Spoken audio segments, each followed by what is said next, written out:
أعوذ بالله من الشيطان الرجيم.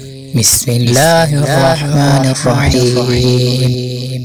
ولقد مننا على موسى وهارون ونجيناهما وقومهما من الكرب العظيم ونصرناهم فكانوا هم الغالبين وآتيناهما الكتاب المستبين وهديناهما الصراط المستقيم وتركنا عليهما في الآخرين.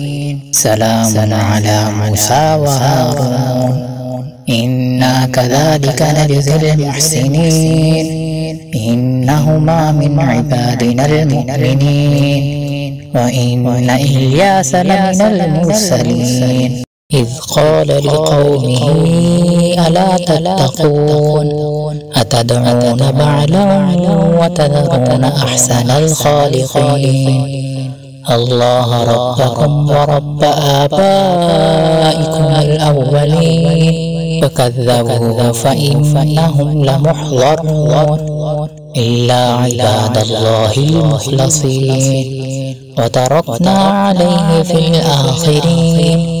سلام على الياسين إنا كذلك نجزي المحسنين إنه من عبادنا المؤمنين وإن لوطا لمن المرسلين إذ نجيناه وأهله أجمعين إلا عجوزا في الغابرين ثم دمرنا الآخرين وإنكم لتمرون عليهم مصبحين وبالليل أفلا تعقلون.